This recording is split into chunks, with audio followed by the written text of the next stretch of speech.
Hola, ¿qué tal amigos y amigas de Mesa Cuadrada? Es un placer saludarlos. Buenas noches, espero que estén teniendo un excelente domingo y un excelente fin de semana. Iniciamos una emisión más de esta mesa de análisis, de esta mesa de debate sobre un tema que impacta de manera importante en lo que es el presente y el futuro de la Ciudad de México, y este es la movilidad, una urbe que conglomera los poderes del Estado, así como a más de 20 millones de personas que interactúan de una manera u otra. Tenemos aquí en nuestra mesa a Laura Ballesteros. Ella es una especialista que ha estado desde distintas trincheras, desde las asambleas hasta en la actualidad como subsecretaria de Planeación de la Movilidad. Laura, gracias por estar con nosotros. Un tema muy importante que debemos de comprender, entender y sobre todo pues analizar hacia dónde vamos. Antes presento, por supuesto, también a los especialistas de esta mesa cuadrada. Verónica Ortiz, muy buenas noches. Hola, Laura, bienvenida. A Pepe Ureña. Buenas noches. Y a Luis Carlos. Hola, buenas noches. Luis Carlos. Gracias, Laura. No, bueno, al contrario, muchas gracias por la invitación. Me encanta además compartir con ustedes mesa, es un honor. Tengo el gusto de conocerlos a ustedes ya de varios años, a la gran mayoría. Y en un tema, además, no solamente fundamental para la ciudad, sino también nuevo en términos conceptuales y en términos de implementación. Entonces, abrir el debate no solamente ayuda a analizar lo que ya se está haciendo, sino a mejorar lo que se tiene que hacer. Entonces, creo que, bueno, pues, bienvenido al debate. Gracias, Laura. Un cambio estructural en la mentalidad, pero también en las estructuras de la Ciudad de México, con esto que tiene que ver con la movilidad.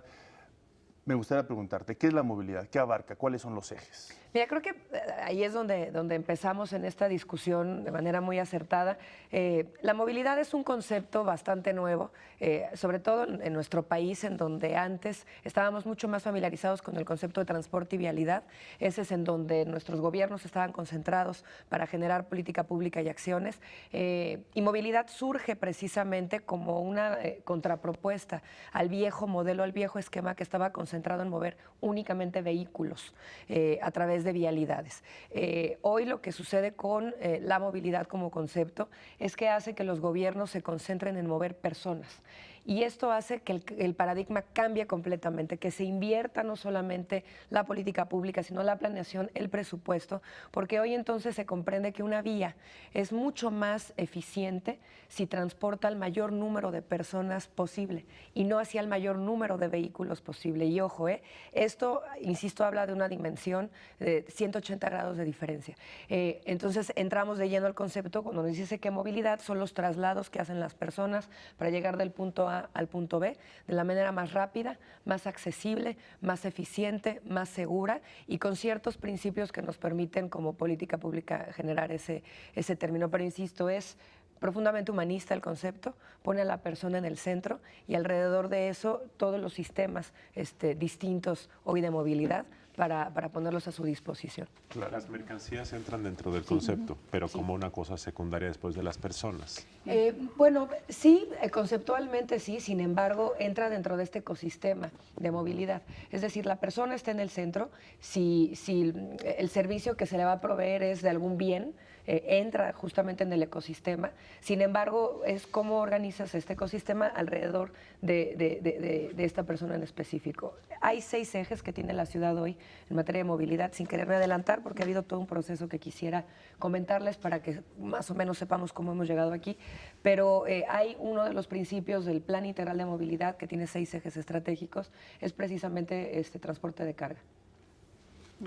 Oye, esto que tú dices es un cambio de paradigma, efectivamente me parece muy positivo porque tratas de enfocar en la persona, no en los vehículos, pero me parece más de cambio de paradigma cultural es de política pública, ¿no? Notoriamente lo que hemos venido haciendo, digamos, iba en la dirección opuesta a lo que se quiere ahora hacer. Pero entonces, ¿cómo aceptar también esta realidad? Te lo pregunto porque parece que ahora todas las políticas públicas que iban dirigidas a, digamos, al automóvil, en gobiernos anteriores que pues incluso se hicieron los segundos pisos, todo este tipo de infraestructura que se privilegió para el uso del automóvil, resulta que ahora el automóvil es el enemigo público número 1. Entonces me parece que estamos como yéndonos al otro extremo y para lograr eficiencia me parece que tendríamos que encontrar un punto medio en el que pues no puedes desconocer tampoco la realidad. Entonces necesitas ir invirtiendo este paradigma, pero de alguna manera manera en la que podamos eficientar la convivencia, en todo caso, de vehículos y personas, no la eliminación de vehículos por las personas, porque pues, es algo que simplemente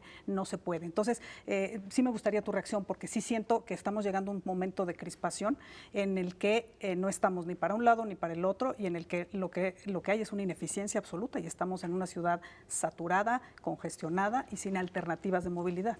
Creo que lo primero que tendríamos que poner sobre la mesa es que justamente el fracaso del viejo modelo de movilidad es lo que tiene hoy a la ciudad en este colapso.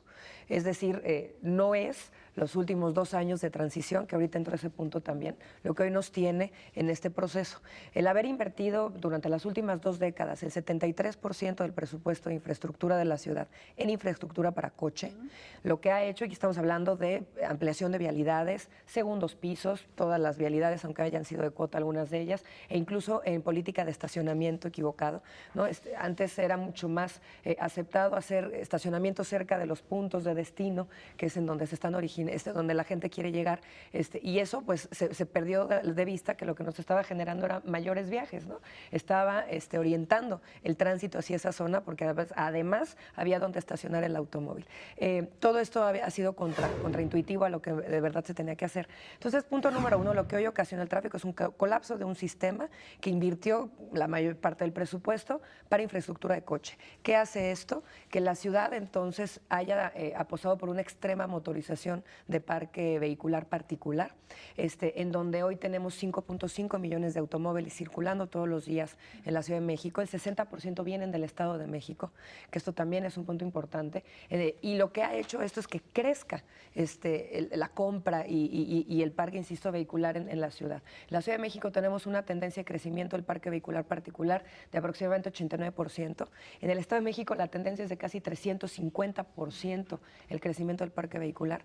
La industria automotriz... Por otro lado, eso es un éxito de la industria automotriz que también, pues, digamos, pero, la industria, ¿no? la industria automotriz, entonces, el éxito de la industria automotriz es el fracaso de la movilidad de nuestras ciudades, ¿no? Estamos yéndonos extremos. Bueno, pero entonces hay que entender primero cuál es la causa del problema, ¿no? Se privilegió una infraestructura, para la gente era mucho más sencillo trasladarse en automóvil que apostar a transporte público donde no se invirtió, y entonces ahí hoy la pandemia de coches que tenemos. El 80% de la superficie de la ciudad hoy está ocupada por superficie rodable para automóviles. Vámonos al otro lado. Estamos en un proceso de transición y esto es muy importante entenderlo, ¿no? Por decreto no se cambia la movilidad de la ciudad, ni tampoco el paradigma, pero había que hacerlo porque íbamos en contrasentido. Incluso los segundos pisos que en su momento se hicieron iban ya claramente en contrasentido al modelo de movilidad que tenían las ciudades ya más avanzadas del mundo. Mientras nosotros hacíamos segundos pisos aquí, en Corea los estaban tirando y estaban generando espacio público y movilidad para otros sistemas. Entonces, hoy lo que tenemos que entender con esta nueva ley que se publica en el 2014, con su nuevo programa de movilidad y las nuevas políticas públicas, es el proceso de transición en donde estamos, en donde justamente la apuesta a transporte público no es un tema específicamente de la movilidad no motorizada, que se le ha dado mucha mención, peatón, ciclista, no es únicamente esto, más bien la apuesta grande es la apuesta al transporte público integrado, pero la movilidad peatonal y ciclista es fundamental porque hoy lo que estamos buscando es cubrir el viaje de puerta a puerta, ¿no? Sí. Yo veo una involución, justo como señala Verónica. Se han cerrado, o sea, es cierto que la infraestructura privilegió el uso del automóvil, pero ahora se han cerrado vialidades importantes como el circuito interior en la Ciudad de México, se ha reducido la circulación y esto ha generado, además de que circulan vehículos de carga pesada, esto ha generado un embotellamiento terrible. Pienso que vamos en sentido contrario a lo que dice el discurso oficial. ¿Cuál es la valoración que ustedes tienen por una parte? Y por la otra, ¿por qué no ha habido una política integral donde todas las dependencias estén coordinadas? Menciono un caso, Secretaría de Seguridad Pública, que salen a la calle los agentes y no tienen un plan de trabajo, no cooperan para la circulación, son incapaces de acabar con un nudo vial en un crucero. O sea, ¿por qué no se actúa en forma integral? A ver, yo te comentaría dos cosas. Hago toda esta mención del porcentaje, crecimiento del parque vehicular y hoy lo que tenemos sobre la mesa, justamente porque es lo que ocasiona el tráfico en la ciudad. Y sí debemos de tener ese nivel de conciencia. Incluso hace unos días se conmemoró el Día Mundial Sin Auto, el 22 de septiembre. Justamente surge en la Semana Europea de la Movilidad como referente para hacer conciencia sobre el uso irracional del automóvil que tenemos hoy, en donde tenemos una tasa de ocupación de 1.2 personas por automóvil. Entonces, vayamos a visualizar físicamente lo que está sucediendo en las calles. 80% de la superficie de la ciudad está ocupada para que ruede el automóvil privado, 5.5 millones de automóviles, donde el 60% vienen del Estado de México. Atendemos 23 millones de viajes metropolitanos en la Ciudad de México todos los días y adicional una tasa de ocupación de 1.2 personas por automóvil. Ese es hoy el diagnóstico que tenemos.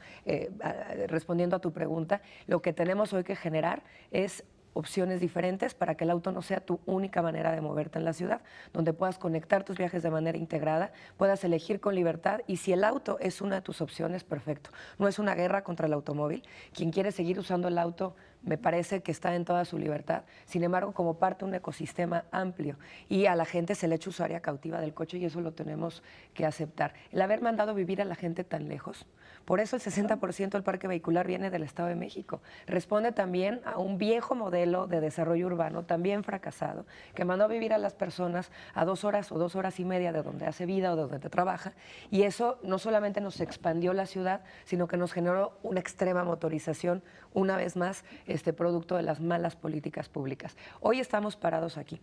Esto lo vimos hace casi 3 años, cuando se empezó a trabajar la Ley de Movilidad de la ciudad en la Asamblea Legislativa. Tuve la fortuna de ser legisladora y ser impulsora de esta ley y teníamos este diagnóstico así de claro. Yo te diría que hoy, justo porque nos adelantamos en ese momento a lo que ya estaba sucediendo y venía por delante, es que hoy la ciudad está preparada para hacerle frente a este colapso. No podíamos prevenirlo. En 2 años no puedes cambiar la infraestructura que durante casi 2 décadas hiciste a la inversa, pero hoy sí estamos preparados para que si se otorga más presupuesto en la agenda, lo podamos gastar. Con esto concluiría mi argumento. Este año se va a cerrar el año habiendo gastado 1,000 millones de pesos en transporte público para la ciudad. 1,000 millones. Sin precedentes, estamos hablando específicamente de los concesionados, que son los que transportan al 60% de la población que usa transporte público. 1,000 millones de pesos en esta muerte al microbús, como ya lo ha anunciado el jefe de gobierno. Este año vamos a lograr sacar 2,000 microbuses de circulación, el año que entra 5,000 y el restante en el 2018.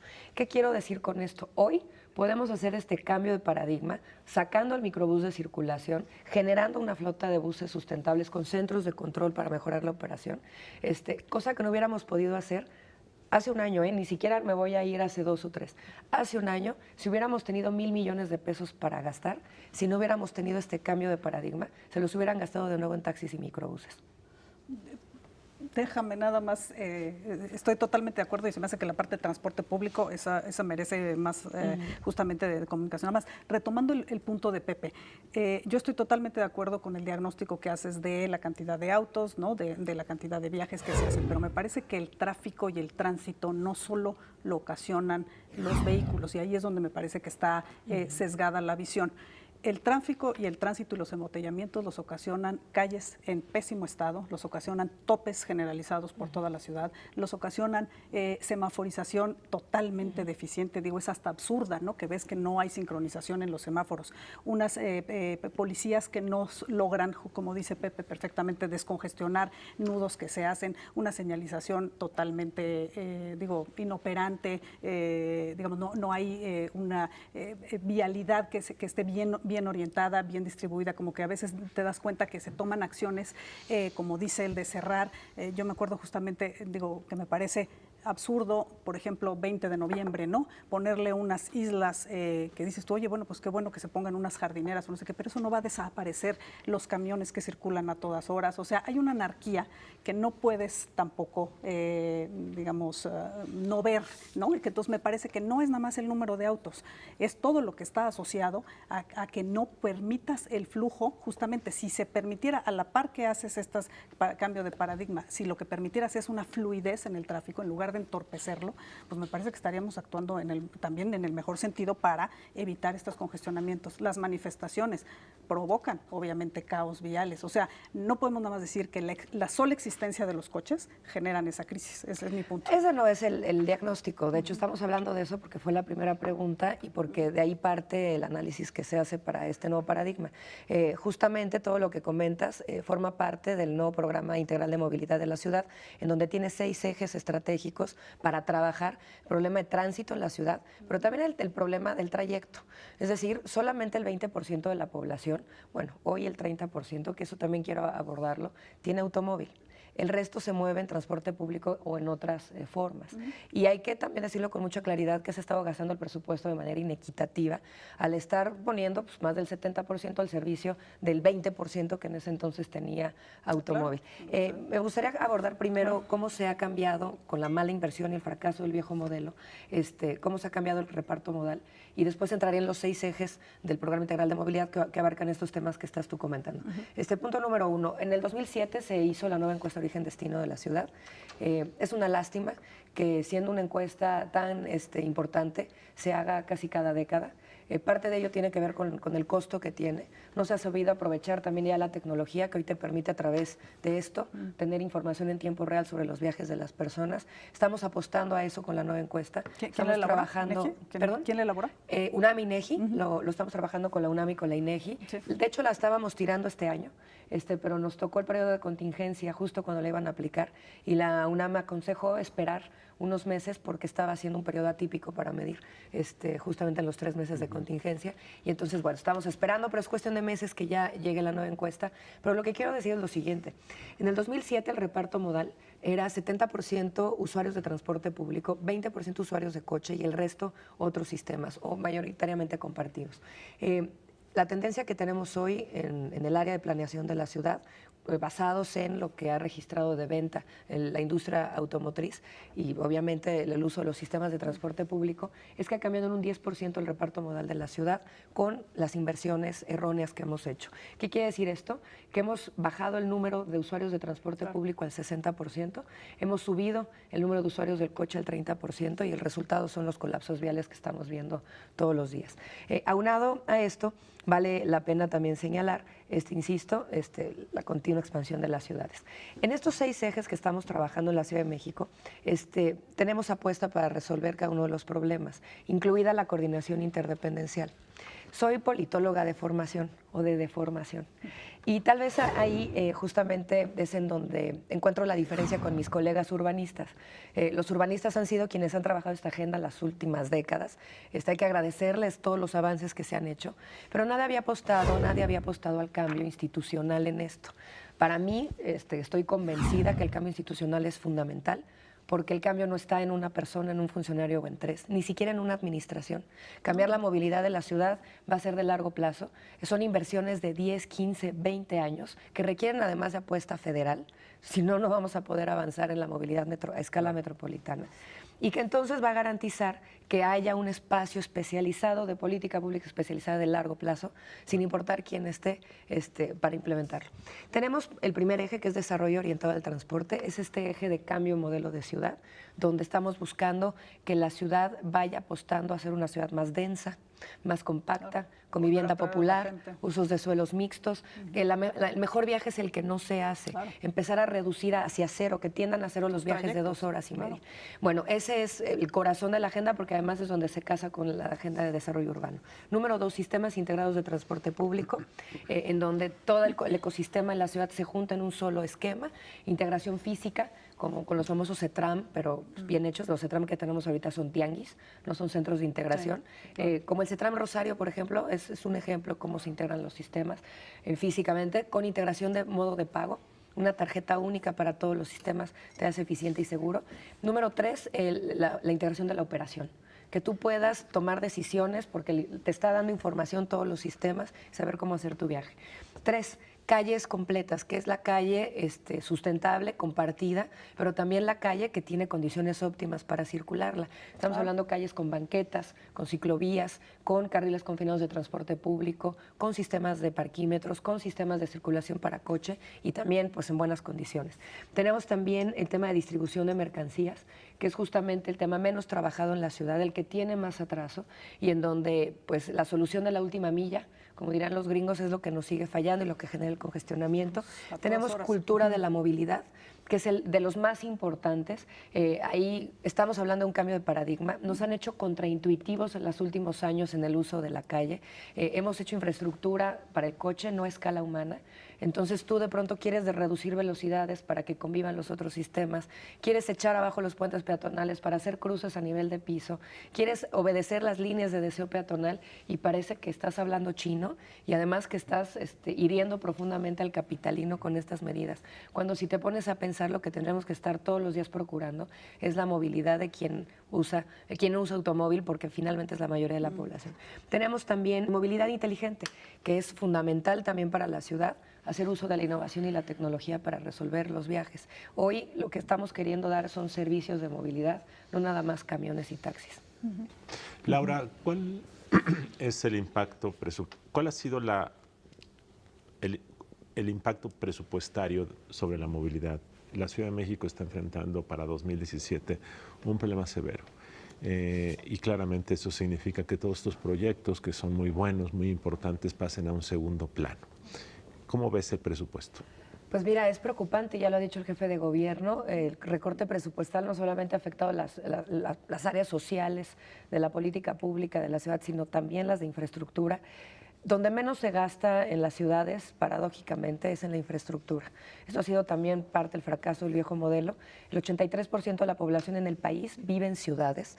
¿Qué agenda más importante que la inversión en la infraestructura de las ciudades, acompañada, por supuesto, de la agenda social, habría si no son estas? Y un dato que me parece importante decir también, porque habla del compromiso que tienen los legisladores con la agenda.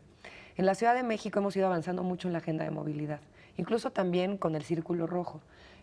Les pongo un ejemplo, y hablando de marchas, que habías tocado también el tema, Vero, cuando viene la discusión de la ley de movilidad en la ciudad, se decidió no insertar el capitulado que hablaba sobre marchas y manifestaciones, que era una de las propuestas que Acción Nacional estaba poniendo sobre la mesa. Se definió no hacerlo porque estábamos decretando un nuevo derecho, que era el derecho a la movilidad. Y en la mesa de trabajo, que fue una mesa, un consejo técnico de más de 40 organizaciones y academia representada, echar a pelear el derecho a la movilidad con el derecho a la libre manifestación era garantizar que el derecho a la movilidad naciera muerto. Precisamente también por esta agenda tan de izquierda característica de la Ciudad de México. Se toma la definición solamente de guardar dos artículos de la anterior ley. Perdón, Laura, pero es que no tienes que poner uno contra otro. Lo único que estás diciendo es que hay que regular el derecho a la expresión. Pero previmos la discusión, porque sabemos también de la ignorancia sobre la agenda. Es un nuevo derecho que no tiene precedente, que no tiene antecedente. Entonces era muy difícil que lo pudieran entender.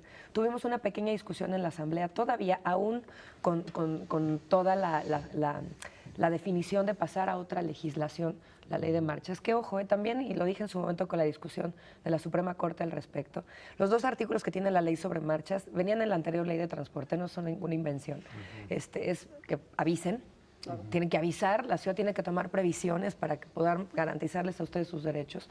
Y número dos, que la ciudad también puede disolver alguna manifestación si así está en sus posibilidades, si están dañando el orden público. También está prohibido circular en vías primarias, marchar en vías primarias. Pues todo esto, letra muerta, me impugnaron la ley, me la llevaron a la Suprema Corte de Justicia, la estaban queriendo declarar anticonstitucional en su totalidad. Es decir, previmos un debate que después a nivel federal se dio por la ignorancia que había. En la Ciudad de México pudimos contener un poco esa ignorancia en el debate, porque 2 años estuvimos discutiéndolo, educando. Es decir, fue muy extraño que el Círculo Rojo, la prensa, por citar un ejemplo, pensara que la ley de movilidad fuera una ley antimarchas. Claro. ¿Por qué? Porque estuvimos 2 años en estas discusiones, ya lo entendían muy bien, pero a nivel federal no fue así. A nivel federal, al año de haber aprobado la ley de movilidad, nos fuimos con un grupo de legisladores federales para impulsar el derecho a la movilidad desde la Constitución. Se logró a través del diputado Marcos Aguilar, que ahora es alcalde de Querétaro, se logra hacer la propuesta en el cuarto constitucional, se aprueba finalmente después de varios meses de discusión y se atora en el Senado de la República porque la izquierda en la discusión y porque también la prensa en la discusión estaban titulando la ley antimarchas, en esta profunda ignorancia que existía del tema, ¿no? Entonces, bueno, ahí un poco el tema de marchas y en el tema presupuestal, si no se invierte esta cantidad, va a ser imposible poder apostar en el cambio de paradigma. Ya hicimos el cambio jurídico, por eso el microbús puede salir hoy ya definitivamente de circulación porque desaparecí la concesión individual de manera permanente en la nueva ley de movilidad. Antes te querían sacar los micros, sacaban uno, cambiaban el vehículo, pero la figura jurídica seguía siendo la misma. Entonces, ya tenemos nueva ley, tenemos nueva planeación, tenemos nuevo modelo de movilidad, nuevas áreas en el gobierno, ya estamos preparados para hacer política pública pero si no hay dinero especializada. para la infraestructura Exacto. física, sí puede haber un esfuerzo colectivo para la infraestructura cultural, que es el tema del paradigma cultural y del respeto al peatón, por ejemplo. Sin duda. Pero ¿qué te diría nada más para cerrar este punto? Estamos en la etapa de implementación entonces. Implementación con transición, no es, ¿no?, de 180 grados la vuelta. Implementación con transición, pero fíjense nada más la paradoja. 0% el presupuesto al Fondo de Movilidad Federal por parte de la propuesta de la Secretaría de Hacienda. La Comisión de Movilidad, recientemente creada en la Cámara de Diputados, presidida por el diputado Martínez, los grupos parlamentarios no le han enviado un solo integrante para que pueda ser parte de la misma, y entonces la comisión no ha podido sesionar. Si nos lo permiten, vamos a conectarnos hasta Londres para que nuestro otro colaborador también tenga participación, pregunte y pueda dar su punto de vista, sobre todo, como decía Laura, una ciudad tan implacable en este tipo de movilidades y de ejemplos que dan al mundo. Javier Oliva, como ya estarás siguiendo el programa, estamos hablando de un tema muy importante para la Ciudad de México, para los capitalinos, que es la movilidad. Tenemos a Laura Ballesteros en el estudio. Sí. Dinos cuál es tu punto de vista al respecto. Muchas gracias, Omar. Bueno, quiero saludar a Luis Carlos, a Pepe y a Verónica y darle la bienvenida a Laura en nuestro programa. Bueno, investigué algunos datos. Lo primero, Laura, no sé si estén de acuerdo también mis compañeros de la mesa cuadrada, el tráfico es inherente al desarrollo urbano, es decir, no hay una sola ciudad en el mundo que haya resuelto este problema. Esto no quiere decir que nos conformemos a vivir con él. Aquí es muy interesante en Londres la forma en la que está organizado el sistema de transporte colectivo. No me refiero desde luego solamente al metro o al underground, como se le llama aquí, sino también a los autobuses y a otras líneas férreas que llevan a las cercanías, como se le conoce en Madrid. Lo que sí es cierto, y esto es muy importante señalarlo, lo investigué en el caso de París, en Múnich, Madrid y desde luego Londres, no existe el sistema de transporte colectivo privado. Es decir, lo único privado que hay aquí es el Uber o, en su caso, los taxis. De ahí en fuera, todo el sistema de transporte colectivo es público, está coordinado con las distintas formas de administración de los entornos, sean ayuntamientos, sean los boroughs, como es en el caso de la administración territorial en el Reino Unido. Pero lo cierto es que el papel fundamental de la coordinación, de establecer un plan maestro con las distintas zonas conurbadas, ha resultado ser uno de los problemas que han sido resueltos. Me refiero a los desplazamientos, como los expresabas, Laura, hace un momento, porque el tema de las ciudades dormitorio pues existe también en todas partes, en todas estas grandes concentraciones urbanas. Creo que en ese sentido sí ha hecho falta, me parece, más voluntad, falta de voluntad política, porque ideas, proyectos, propuestas, yo también soy politólogo como tú, Laura, creo que las tenemos. México es un país sobrediagnosticado y, sin embargo, lo que no hemos dado el paso en definitiva ha sido justamente en materia de la instrumentación de estos acuerdos y de estos planes. Claro. De tal manera que la forma en la que ha aumentado no solamente el tráfico y con ello la contaminación en la capital del país, pues también se vuelve otro tema, no menor, por cierto, que va relacionado directamente con la salud, claro, de los habitantes de la capital del país. Yo creo que hay todavía medidas que la tecnología bien nos puede permitir, sobre todo en lo que se refiere al transporte colectivo. Insisto, no hay servicio colectivo privado en las principales ciudades europeas, al menos en las que yo consulte. de tal manera que también habría que ir instrumentando, ya no nos queda mucho tiempo para seguir planeando, para instrumentar medidas que le hagan frente de manera consistente a la problemática de la movilidad en la Ciudad de México. Gracias, Omar. Laura, muchísimas gracias por estar con nosotros Gracias y pues darnos a este ustedes. panorama. Sin duda podemos abrir las puertas para hacer otros más al respecto, porque esto se sigue moviendo. Muchísimas gracias, Laura Ballesteros, por estar con nosotros. Al contrario, muchas gracias por la invitación. Gracias. Gracias, Luis Carlos Ugalde, gracias, Pepe Ureña, y gracias, Vero Ortiz. Gracias a todos ustedes por acompañarnos esta noche. Un fuerte abrazo, nos vemos el próximo domingo.